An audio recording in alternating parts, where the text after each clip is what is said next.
ना जाए, हम तो आपको आगे बढ़ने नहीं फिक्सेस देंगे। एक चीज मैं पूछूंगा, चलिए फेनरबाचे और गॉड लाइक वो दोनों की लड़ाई चल रही है, ये आप लोग देखिए मैप पे देख सकते हैं उन दोनों की भिड़ंत चल रही है, तो वो रुके हुए। एक नॉक भी निग्मा मिल गया है। गैलेक्सी नहीं अभी नहीं तक सामी पे है। नहीं निकलेंगे, हीलिंग बैटल चलेगी, बट जॉनी एक फाइट की आगाज हम लोग को नजर आ रही है। नियो यहाँ पे ग्रेनेड कुक कर रहे हैं एंड एक प्लेयर फेनरबाचे के नॉक्ड है। जी हाँ, यहाँ पे बदला लिया जाएगा कल की लड़ाई का। फेनरबाचे के अगेंस्ट एडवांटेज गॉड लाइक ने उठा लिया है। एंटो को नॉकआउट करते हुए नॉक्स के ऊपर पुश करा जा रहा है। अब नियो कोशिश कर रहे हैं कि जो नॉक प्लेयर है उनका फिनिश जल्दी से जल्द। तरफ से दोको मशीन नियो को ऑलमोस्ट पकड़ा। नियो की किस्मत कितनी ज्यादा अच्छी है, अभी शॉट स्टॉच कर रहे थे, बच के निकल गए, बट नॉक्स ने यहाँ पे एक और नॉक निकाले। ज़ीगॉड को नॉकआउट कर चुके। क्लच गॉड फ्लैंक से मूव कर रहे हैं। जॉनथन बिल्कुल स्ट्रेट लाइन नॉक्स को फिनिश करने की कोशिश करते हुए अब नॉक्स नियो की तरफ अपने कदम बढ़ा रहे हैं। फाइनली एक और नॉक इन्होंने निकाल लिया है, बट दूसरी तरफ से जो है देखना होगा कि क्या सपोर्ट रहता है फेनरबाचे के लिए। क्लच गॉड की पोजीशन भी स्पॉटेड आउट है। रिबेलियन एक स्नीकी असैसिन की तरह क्लच गॉड के पीछे से क्लोज इन करने की कोशिश कर रहे हैं। जॉनथन ज़ीगॉड को रिवाइव देते हुए नजर आ रहे हैं, पत्थर का कवर लेते हुए।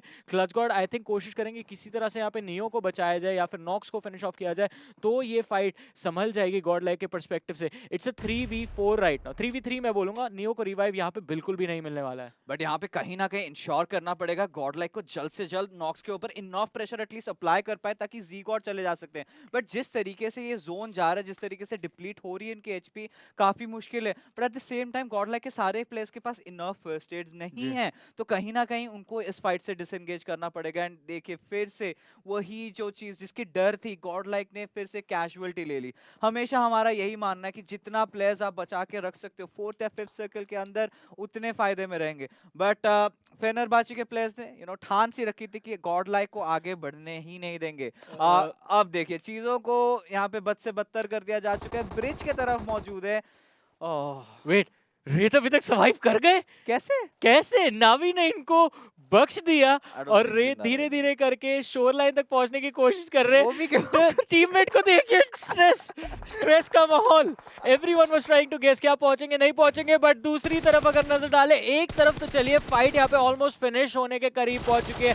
क्लच गॉड और ज़ीगॉड ने मिलकर फेनरबाचे को धूल चटाई। डोकू मशीन अकेले बचे जिन्होंने ज़ीगॉड को अभी भी नॉकआउट किया, और जॉनथन भी नॉकड आउट है। क्लच गॉड अपनी टीम के आखिरी सर्वाइविंग प्लेयर बचे। डोकू मशीन जल्दी से कोशिश कर रहे हैं कि फिनिश करके पॉइंट सिक्योर किसी तरह से करा जाए। क्लच गॉड जॉनथन की तरफ आगे बढ़ते हुए नजर आ रहे हैं, बट जॉनथन को भी यहाँ पे शॉट्स कनेक्ट हो गए। एचपी ब्लीड आउट हो रही है ब्लू जोन की वजह से भी, बट क्लच गॉड पहुंच चुके हैं अपने टीममेट के पास रिवाइव देने के लिए। और इसी के साथ गॉड लाइक ने किसी तरह इस फाइट में सर्वाइव किया और अब आगे बढ़ेंगे। अगर फेनरबाचे का ये आखिरी फिनिश भी इनको मिल जाता है, 4 पॉइंट्स के साथ ये टीम आगे बढ़ेगी। डोकू मशीन पानी में छलांग मार दिया, आई थिंक तैर के आगे बढ़ने के संकेत है, अपने टीममेट की तरफ जा रहे हैं। बट फिक्सेस याद है हमने मैच स्टार्ट होते में क्या कहा था, 1-2 मिनट से ज्यादा लड़ाई चढ़ी, थर्ड पार्टी होगा। और निग्मा गैलेक्सी जो अभी तक सामी में रुकी थी, गोलियों की आवाज सुनते हुए वो भी यहाँ पे आ चुके हैं। यहाँ पे गॉडलाइक के लिए बहुत इंपॉर्टेंट हो जाता है वो व्हीकल वहां से उठाना। आप देखिए राउफ की पोजीशनिंग, बट गॉडलाइक के पास हमने थोड़ी देर पहले देखा था जॉनथन के पास बिल्कुल भी हीलिंग्स नहीं थी। राउफ ने ये सारी हीलिंग्स इकट्ठा कर रखी थी ताकि हीलिंग बैटल में कंट्रीब्यूट कर पाए, बट यहाँ पे उनको इनफैक्ट इस्तेमाल करना पड़ेगा। क्लच गॉड की एचपी बिल्कुल नहीं, क्लच गॉड ने अपने कुछ फर्स्ट एड्स दिए, इनफैक्ट 2 फर्स्ट एड्स दिए हैं, तो क्लच गॉड के पास भी एक ही फर्स्ट एड है। गॉडलाइक के लिए किसी भी तरीके से ये सर्कल के अंदर इनको एंटर करना पड़ेगा, क्योंकि जोन जो है अब एक तीसरा शिफ्ट लेने वाला है एंड ये काफी दूर है।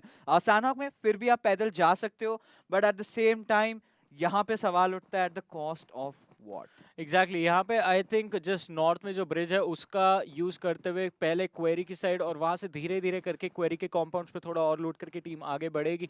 जैसा आपने मेंशन किया, हीलिंग यूटिलिटी आई बिलीव थोड़ी और मिल चुकी है 8 के लिए, ये एक अच्छी रोटेशन होने वाली है। ये देखिए लोगन एक पिक्सल की एचपी में बच के निकले हैं, बट दूसरी तरफ डामवान ने चपेट में लिया है गॉड लाइक को। क्लच गॉड को नॉक और फिनिश किया जाएगा। जॉनथन बदला लेते हुए जूनी को नॉक डाउन करेंगे, बट अगर फिनिश पॉइंट यहाँ पे सिक्योर हो जाता है, आई थिंक एक्स्ट्रा पॉइंट्स आने वाले। बट वापस इस लड़ाई पे आते हैं, इन्फिनिटी बहुत ज्यादा मुश्किल है, और उसी चीज के चलते 6-8 बाहर होती हुई इस गेम से जूनी का जो फिनिश पॉइंट था वो सिक्योर कर लिया गया गॉड लाइक के जॉनथन के द्वारा। आखिरी प्लेयर अपनी टीम के बचे, और मजेदार चीज एक और ये भी रहेगी कि सेफ एरिया में काइंड ऑफ सर्कल और ब्लू जोन के बीच में जो है वहां पे आ चुके हैं, और सर्कल ने भी सदन शिफ्ट लिया है। सर्कल ने सदर्न शिफ्ट लिया। आई थिंक पुश में ने मेरे हिसाब से इनको अभी हीलिंग बैटल करनी पड़ेगी। 7 से एग्जिट ले लिया जॉनथन, काफी देर तक एज पे खेल रहे थे, बट फिलहाल करीब डाशवियर के राबीज के काफी करीब बरिल का यहाँ पे स्प्रे कर दिया, साथ ही साथ इनका नॉक पे निकाल लिया एंड हाई ग्राउंड का हल्का